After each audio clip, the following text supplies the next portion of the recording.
All right, this is a first. It's a 919 Vice video podcast, and we brought in our special guest, Whit Baker. Hey, how's it going? Because Adam,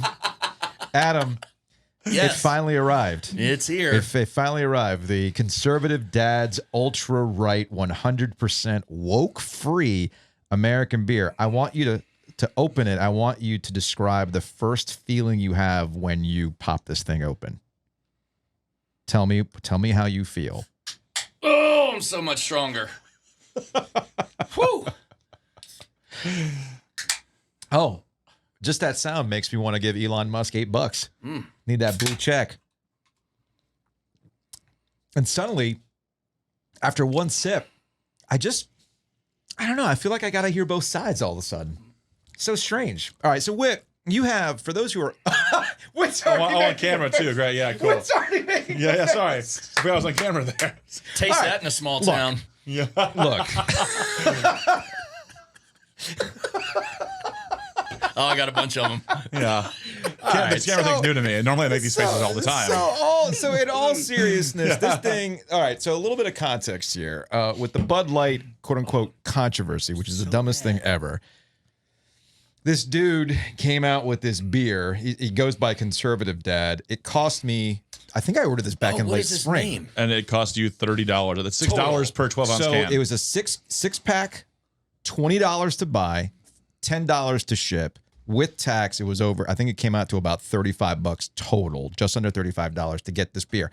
I thought I was never going to get it.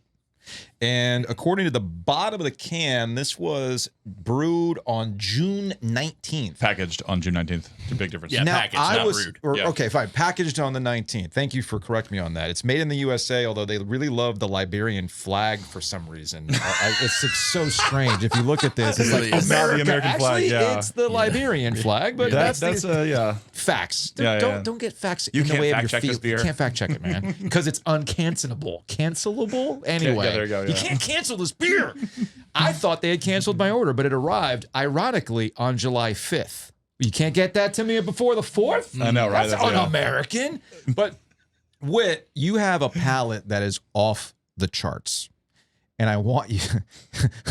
I made a GIF. If anybody wants to send their friends the GIF, just look after Seth Weathers. When you look up the GIF, that's him throwing a baseball. I feel like after one sip, that's what my noodle arm is going to look like chucking this beer. Yeah. You made a face when you immediately tasted it. I did realize after I made that face, I am on camera. I don't take the face back. No, don't take it back. All right, so jokes aside, I want you to break this beer down, and I actually want to get to who exactly brewed this beer too. Yeah. So I tried it. I might want to try it in a glass too, but I know that I got plastic cups. Yeah, let's do a plastic cup. It's a vibe. It's a vibe. I As think you one see of on those see that Joe's breeze through shirt, cup? No, it's a vibe. Get the breeze through right there. That should be clean. So that's a total vibe. This one's wet. Oh, This one is damp. Can This I drink one's out dry. a red, white, and blue cup or just blue? just blue. Okay. Well, Well, we'll try. Just Okay. blue. Okay, cool. Anyway, So we'll go ahead and do that. So okay. you want the plastic vibe? Is that what you I want? want the plastic vibe. Yeah. So Stadium cup plastic, Let's not break this thing ancillary down. plastic. Let's break it down. What are we getting here? the aroma is cardboard and bread crust. So what that means is probably, so it says it was packaged on June 19th, which means it's about 6 weeks old. It does taste, as you guys saw me on camera already taste it, more like 4 months old. So it was not packaged to the best of the facility's abilities in my experience with drinking beer. Okay. So they definitely sort of looks like they rushed it out. So we're saying oxidized? Yeah, we're saying oxidized. And then the bread crust, so like, you know, if it's meant to be a replacement at like what, 10x the cost of Bud Light or so. It's just No, that's not 10 Twitter, the cost. That is 10 times the cost. So we're clear. Go so on. for 10 times the the cost of Bud Light, it is more malt aroma, but like for the style of like light or premium American lager, you don't want to smell that bread crust. Even one of the darker macro lagers is PBR, right? Mm-hmm. And PBR smells cleaner than this beer, even when it's 4 months old. So it doesn't. I don't know. It doesn't. I mean, Yeah. But PBR's got some. Tetra in it? What? What? No, I'm just thinking of how many QA jokes I can go through. Oh, but okay. for real, Yeah. We can't keep you anonymous though. Yeah. You're For on real. camera. Yeah. for In a real, blind taste test. PBR has actual.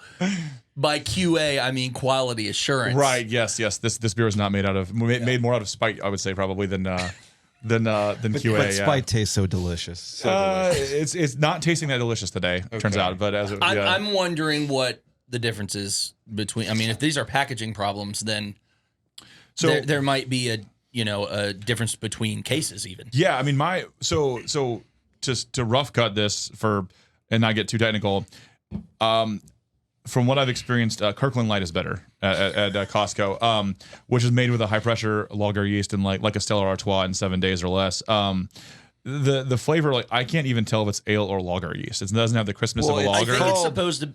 It's called a lager. It's called beer. It's American beer. So you're saying I'm pretty sure you it's can't even ale tell what yeast. it is. Yeah, I don't think it's a lager. So do you feel like eating steak, lifting weights, and being uncensorable and drinking a little beer here? It doesn't really taste like a lager, which is sort of the target audience for replacing this with ultra dad beer, because there's a crispness to lager yeast that you get that you can't replace with ale yeast, as Adam is well aware. And this beer is not crispy. It is also it's not a crispy boy. Not a crispy boy. Oh, that's unfortunate.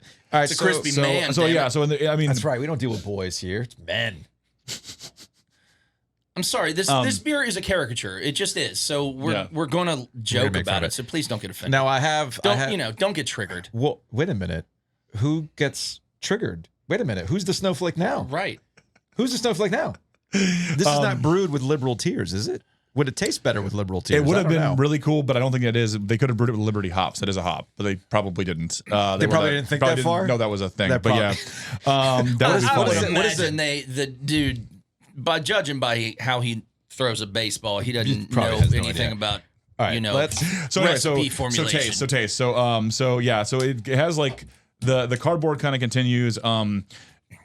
If you have ever homebrewed, and you with all grain versus extract, it does taste like an extract beer. There's an almost sour, kind of sourdough note to it. A little bit of twang. And twang is sort of like a rough cut word for like the sour and sourdough, where it's like oxidized sugar. So even if it was packaged well, if it was brewed with extract, that might have been a little bit too much extract. I don't know. Like speaking of packaging, have you ever seen this? Like, what kind of package are we dealing with here? This is just so it's a shrink wrap can. I was going to mention that as well. Is this normal? Many people in the area have shrink wrap cans. It's really easy to take off, by the way. It is. So shrink wrap brings a way to get a cheaper can than a sticker label, but not have to buy a truckload of screen printed cans. So they're cutting costs and they're still charging me $20 freaking. That's correct. What a grift, man. They're using ale yeast, so they're using ale yeast. Any brewer will know also they probably made it in 2-3 weeks, not like 8 weeks like a lager. So they are cutting all corners to make this beer for sure. So who is Big Kettle in Lawrenceville, Virginia? Yeah, there's Georgia. Lawrenceville, Georgia. Yeah, there's like a brewery, Ironworks Clad something that is at the same address. So I assume those people are brewing it. Okay, so for people who might not be aware of this, what does a contract brewer do? Yeah, so basically, this gentleman who had the idea for this beer paid someone else also to make it. And then, all right, let's walk through this. Yeah. And this is all for that. To be fair, we don't know the ins and outs of how this beer came about. But if I were to just Joe Schmo with no knowledge of beer go to a contract brewer and say, "Hey, I just want some beer flavored beer," is this how you would do it? Yes. Okay. Oh, sorry. Like the recipe wise, or like how? If I just went to a contract brewer, like I'm going to give you a bunch of money to brew a beer for me, and I want it to be beer flavored beer. I want it to be a crispy boy. Yeah. Was the mission accomplished, or was this made by somebody who doesn't know what a crispy boy is? Yeah, mission was not accomplished. Okay. Yeah. I would not be excited if I made this beer. Put it that way. Like, I would probably. You don't say. Yeah, I would probably. I'm shocked by that. Call this one a rebrew. If we're rough cutting to like. Okay. What is it? What is a rebrew? I would probably say this needs more R&D. This needs more R&D. Okay. This is. I'll tell you, because like so the hops are also out of balance. Do you think this is somebody else's beer that they just put a new label on? Could be potentially. Because that happens all the time. It tastes like a blonde ale or whatever. Yeah, it's called white labeling as opposed to contracting. And Trader Joe does that all the time. But they white label, yeah. They used to white label from Firestone Walker, and it won GABF medals. Now they do not. Fun fact about that one. Didn't know that. Yeah. So the hops, it's too hoppy, it's too bitter. If you take on your palate, it's tannic. Like the aftertaste is like sucking on a tea bag. It tastes like sourdough.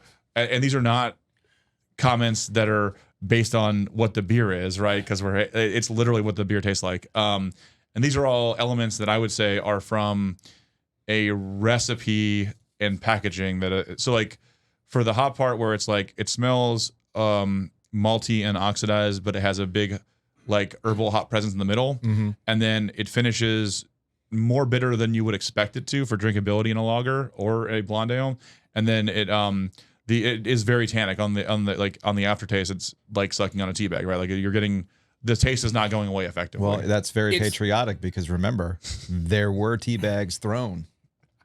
Okay. So that tea party, not tea bagging, right? So like wait, I thought it was in my Halo days again. So if I tasted this in a beer that I had like direct control over, I would say we need to cut the hops and we need to work on packaging and we need to sort of make it more drinkable. The tannins are what I couldn't. The aftertaste gets me. Yeah, I can't finish. And it, that's actually. what it is. It's I can't with the aftertaste. And especially as it warms up. Yeah. Do you guys want to go get a real beer after this? Please do. Okay, yes, let's do this. Anyway, Whit, we appreciate it, man. Yeah, man. Thank you. Yep. There's your bonus 919 Vice. First time on video, Adam. Don't tell Wayne. You're gonna be mad. I made a video before Wayne did. Yeah, Wayne's gonna be mad, man. He's gonna be mad. I guess for Vice, yes. I guess we're gonna. You made it. Okay, that's fair. Yeah. Okay, of course, right. obviously. Anyway, we'll give you a proper episode next week. What do we have coming up next week, Adam? Next week is going to be with our ABC attorney. Oh yeah. Okay. So it's going to be a lot on kind of the upcoming law changes and proposed law changes, things like that. We'll see y'all next week. Cheers. No, I messed up again. Good guys, harmless habits.